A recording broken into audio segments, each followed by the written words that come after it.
up if you with it, drop it.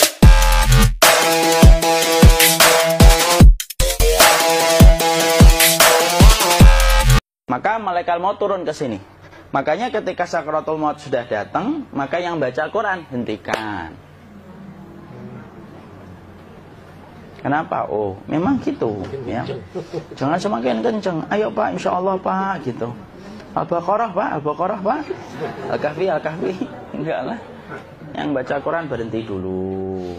Kemudian digantikan dengan kita mentalkin. Antum agak ke sana dikit. Masya Allah ya. Orang yang meninggalnya kooperatif ini.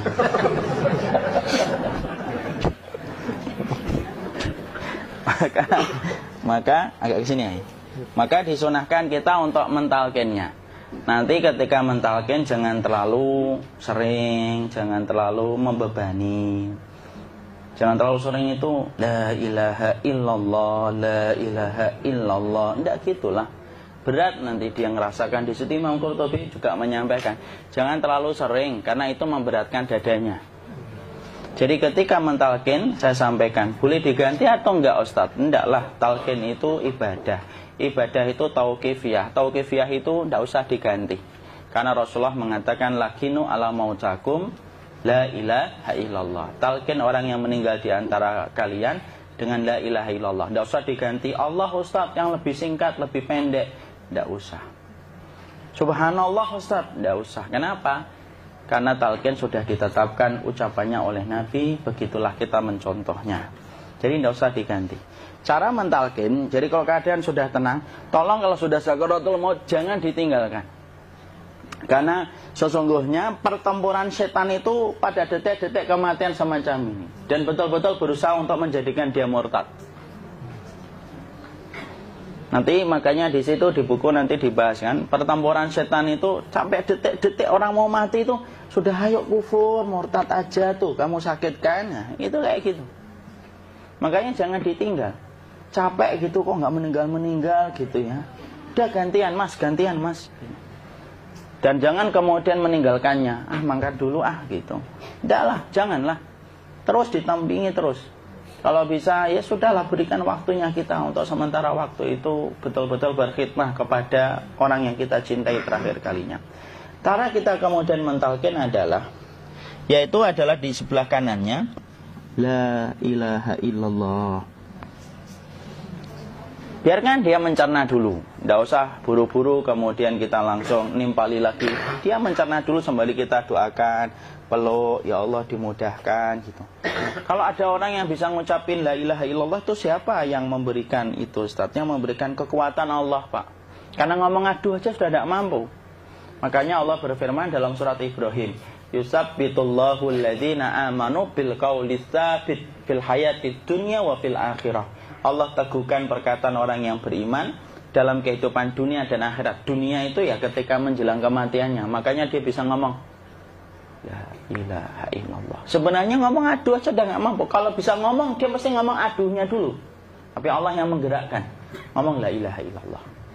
Makanya mangkana akhiru kalamihi la ilaha illallah dakhalal jannah. Barang siapa akhir kalamnya itu adalah la ilaha illallah, pasti masuk surga. Makanya kita lagi la ilaha illallah. Dah. Cara dulu. Enggak usah minta diburu-buru ya. Enggak usah gini. Ayo la ilaha illallah. Ayo.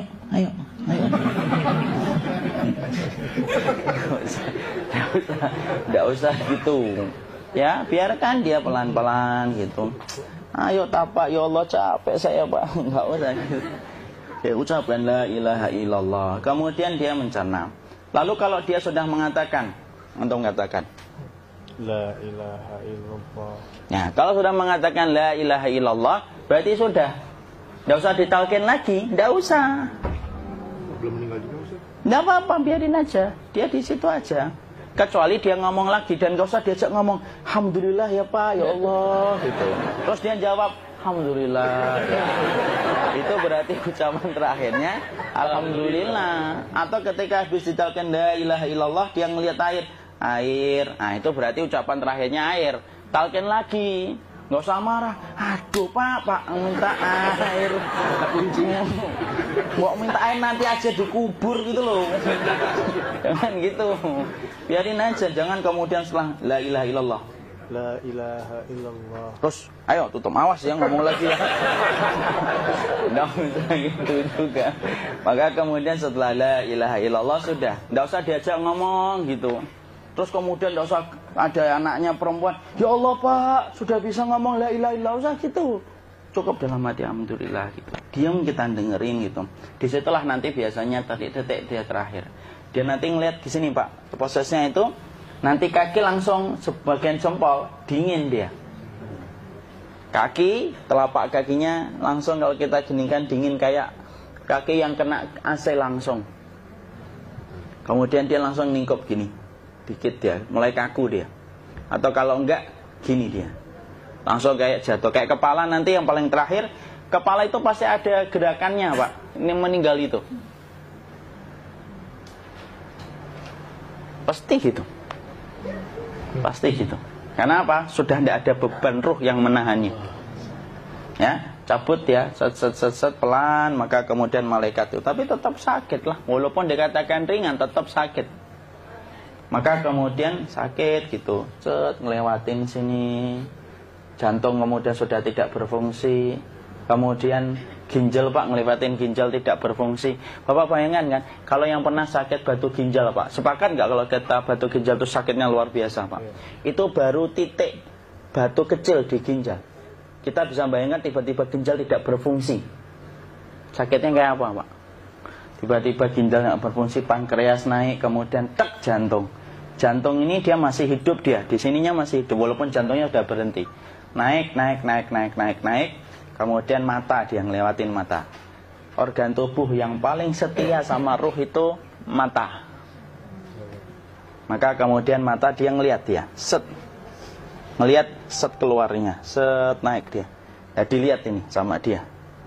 Makanya Rasulullah mengatakan innar ruha idza qubida tabi'ahul basar. Ruh itu kalau dicabut, mata itu ngikutin kemana perjalanan ruh itu. Makanya ada yang meninggalnya gini. Ya itu bukan tanda su'ul khatimah. Itu tanda fitrahnya mata ngikutin ruh. Atau kemudian bukanya sedikit. Ada yang kayak senyum Pak. Ada yang kesini yang keringetan. Nah, itu tanda husnul khatimah. Ada yang senyum. Jadi sakitnya setelah selesai itu plong gitu loh. Makanya kemudian ada yang tersenyum. Maka itu tanda. Kalau kita ngelihat orang yang membuka mata kayak gini, tidak usah takut. Cepat-cepat kemudian kita nanti tutup. Biasanya kalau terlalu lama, itulah yang menjadikan ini tidak bisa ditutup. Makanya harus pakai kapas akhirnya. Karena apa? Karena pas meninggal nggak langsung ditutup. Biasanya karena perawat takut, dokternya juga nggak tahu itu, dibiarin itu. Makanya ada beberapa mata yang ditutup pakai tensoplas kan? Sebenarnya kalau langsung bisa nutup dia, fitrahnya nutup mata itu. Jadi kemudian kita baca Allahumma firlahu warhamhu wa'afihi wa'fuanhu atau bismillah wassalatu wassalamu ala rasulillah, tutup. Bismillah. Tidak usah takut. Kecuali buka lagi ya, ini baru kita kabur bareng. Buka lagi Pak, Insya Allah Pak, ya Allah, ya kita kabur bareng-bareng Pak. Diusap Pak, diusap gini. Enggak disenggol gini, enggak. Begini kan, sudah meninggal dunia. Tangan boleh begini, boleh diluruskan, enggak ada ketentuannya. Boleh gini, boleh kemudian lurus. Tidak usah disalahin kalau ada yang lurus. Lu itu tangannya gimana sih? Posisikan kayak sholat. Nah, ada perintah kayak gitu. Jadi kemudian dikondisikan saja. Terus maka kemudian dipijit-pijit, akiknya dikeluarin, kemudian jamnya dilepas, gigi palsunya dilepas kalau ada, ya. Kemudian apa setelah itu? Coba buku.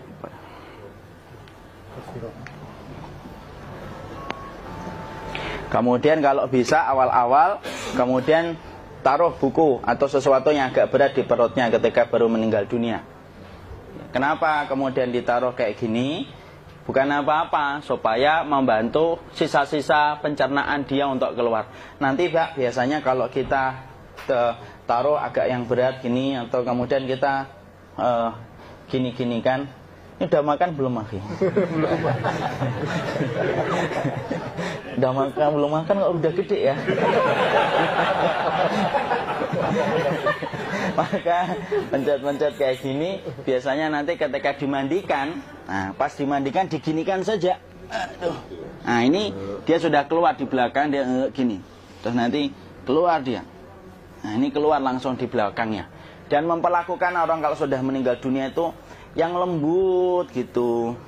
Kenapa? Inna kasra admil mayyiti kakasri admil hayyi. Mematakan tulangnya ketika orang sudah meninggal dunia itu lebih dia rasakan sakit ketika mati daripada ketika masih hidup. Tuh Islam itu sampai sama orang mukmin itu kalau sudah meninggal aja sampai selembut itu. Kok hidup kasar itu kebangetan dia jadi orang itu. Mau sampai orang mati itu kemudian disuruh yang lembut. Kalau ada aib disuruh nutup, tidak boleh diceritain. Misalkan di belakangnya beliau ini ada tompel, gagah-gagah tompelnya gede gitu. Tidak boleh cerita, Masya Allah loh. Sampai segitunya sunnah itu ngajarin kita untuk nutup aib. Kalau ada orang belajar sunnah sukanya buka aib, nyari-nyari kesalahan orang, sunnah yang mana dia pelajari itu saya bingung. Makanya kemudian gini, setelah selesai maka kemudian tutup dengan kain. Maaf ya, ya. Ya. Nanti kalau nggak kuat napas ngomong ya. Maka ditutup kayak gini, ditempatkan kemudian jangan di tanah tapi di atas dipan. Karena apa? Syekh Abu Malik Kamal Said Salim dalam Sahih Fikih Sunnah menyampaikan supaya tidak cepat busuk. Dia taruh di atas. Kemudian ditutup pakai kain apa saja. Ya, sembari nanti kita mempersiapkan tempat mandinya, tempat kafannya dan yang lain sebagainya. Maka kemudian kalau ada yang datang boleh dibuka. Kemudian kita mencium ininya apa? Kemudian keningnya. Kemudian kita berdoa, nutup lagi kayak Rasulullah ditutup, kemudian yang datang terakhir itu salah satunya Abu Bakar. Dibuka kemudian beliau, ya Allah ya Rasulullah, engkau adalah orang yang percaya hidup dan matimu, dan tidak mungkin Allah itu mematikan engkau 2 kali ya Rasulullah. Maka kemudian ditutup kembali. Saat itu para sahabat dalam keadaan mendung semuanya. Maka disitulah kita lakukan kayak gini. Ditutup gini Ustaz ya. Kasihan tidak bisa napas, insya Allah tidak butuh nafas lagi. Jadi kemudian kita semacam ini kita persiapkan apa yang bisa kita lakukan. Nah itulah proses kematian dari sakit, sakaratul maut sampai kematian.